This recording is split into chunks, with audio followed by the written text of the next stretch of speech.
Now, in regards to the future of the Star Wars franchise, there are two questions I get asked quite often. First, do I really think Rian Johnson will get to make his trilogy, the one that was announced shortly before The Last Jedi came out?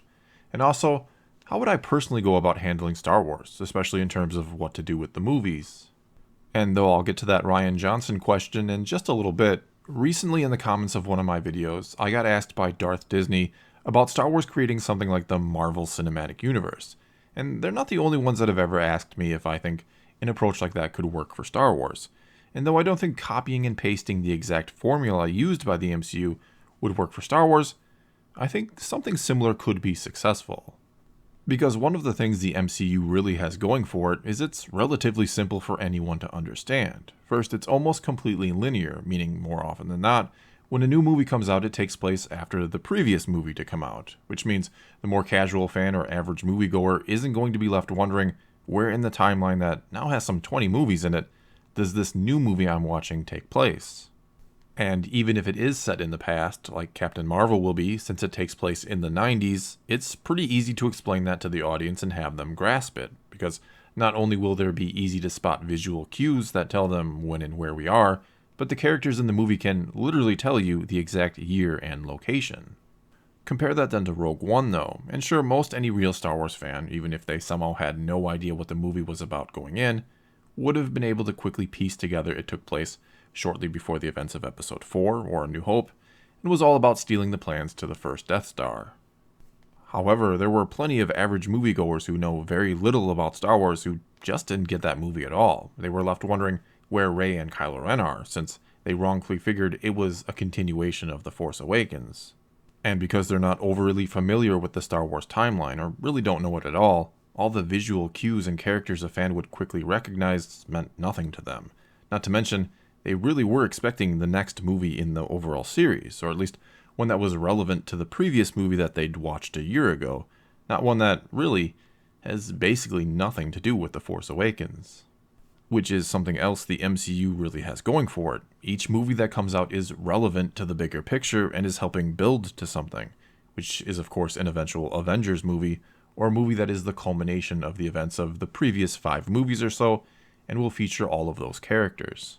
However, the true beauty of the MCU is those individual build-up movies can also stand entirely on their own. And also, if you don't see some of them, it doesn't necessarily detract or ruin your enjoyment of the culmination movie, because even the Avengers movies can be viewed and enjoyed on their own, though are obviously made much better if you know the whole story. And love or hate the MCU, it's hard to deny it's one of the most brilliant and successful creations in the history of film, and has been dominating the box office for over 10 years now. And though, as I said earlier, you don't want to cut and paste the exact formula and use it for Star Wars, the general idea or concept could be adapted to fit Star Wars perfectly, and they could even be more successful with it than Marvel, I think. How could that be? Well, currently the fact that Star Wars is such a wide open galaxy to tell stories in is both a strength and a weakness, because although being able to go to different corners of said galaxy, not to mention to different ages of it and focus on completely different aspects of it, means you have unlimited stories you can tell, the fact that it is so big means you're also going to confuse and lose people, mainly the average moviegoer, when you start to jump all over the place with each different movie. I mean, personally, I like the concept behind the anthology movies, or what became known as Star Wars stories. I'm obviously such a huge fan that hopping all over the timeline and parts of the galaxy with each new movie isn't going to confuse me, and likely it's not going to confuse you watching this video now. Not to mention, I'm so interested in any aspect of Star Wars that I personally don't always need to be building to something bigger with each movie I see. One good, self-contained story is absolutely fine by me. For example, I enjoyed Solo quite a bit. It certainly wasn't a perfect movie, but I enjoyed it. And the fact that it had nothing to do with, well, really anything other than learning the backstory of one of the most beloved characters in Star Wars didn't really bother me at all. But quite clearly from the box office numbers, many people just didn't care about it, and it being basically irrelevant overall did have something to do with that. And yes, there were many other factors that went into the failure of Solo, and I've gone over them in previous videos and won't be rehashing them here. Anyway, imagine if instead of getting Solo, we would have gotten a movie about, say, Luke and Ben, set years before the events of The Force Awakens, and that led up to that fateful moment between them that we got to see in flashback during The Last Jedi. And though I'm sure there would have been some fans who still boycotted it, and others that will never accept Luke almost murdering his nephew no matter what explanation we get, I dare say such a movie would have been far more successful at the box office than Solo, and not just because it sounds more interesting, but also because it was relevant to the current trilogy. And don't get me wrong, I understand the logistics of making such a movie would have been tricky considering you may have had to recast Luke and Ben to get much younger versions of the characters, and I'm mainly using it as an example of what could have been done, or as an example of the types of movies that could be done in the future.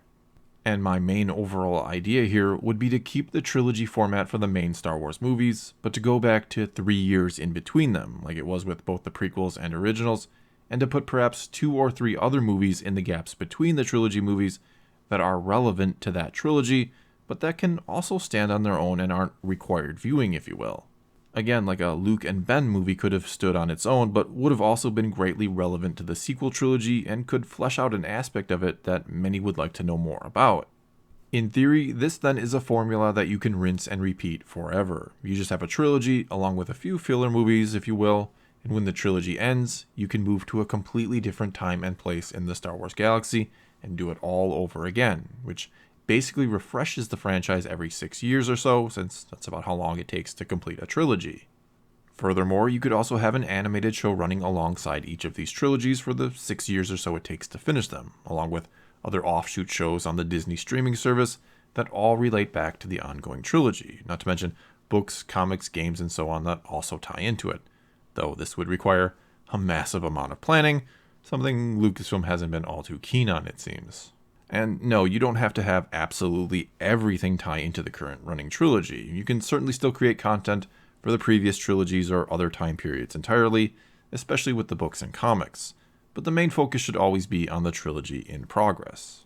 And yeah, I know this format could also be confusing to more casual fans or average moviegoers, which means each trilogy and all related content within it would have to be very clearly branded, not unlike the Old Republic brand that already exists within the old Star Wars expanded universe. One way or another though, if Star Wars continues on through the decades to come, and as the amount of content piles up, it's going to get confusing. There is no way around that. And if Lucasfilm is smart, they'd be trying to think of ways now to make it all easy to understand down the road, to help future fans be able to get into and understand and navigate the massive amounts of content within the franchise.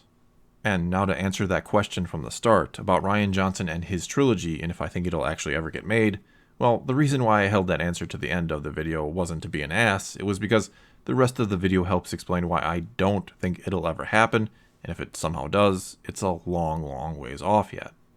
Because even if Star Wars doesn't adopt and approach anything like I suggest here, and there's obviously nothing to say they will, I think they're smart enough to realize that having 2 trilogies running at the same time is a huge, huge mistake, because it's just going to confuse the hell out of people. And all signs from Disney and Lucasfilm right now point to the fact that Benioff and Weiss from the Game of Thrones series on HBO are next up, if you will, that their trilogy will soon be in production. In closing here, if Star Wars is going to survive and thrive long term, it needs to finally have some sort of solid game plan, because their initial wing it as they go approach, where they hand out trilogies like candy on Halloween to anyone and everyone, and also apparently have multiple anthology movies in the works as well, was just never going to work. There's just no way the general audience would ever be able to understand multiple trilogies in progress, where there's also other movies, unrelated to anything, called Star Wars stories scattered into the mix. And I absolutely do not believe that the average moviegoer or casual fan has Star Wars fatigue after only 4 movies. The only thing that's wearing them out right now is trying to understand what in the hell Disney and Lucasfilm is doing with this franchise. Well, that's all I've got for this time. Now it's your turn to tell me what you think of my plan for Star Wars, or what you would do with the franchise at this point. So leave a comment below and let's talk some Star Wars. And until next time, thanks for watching.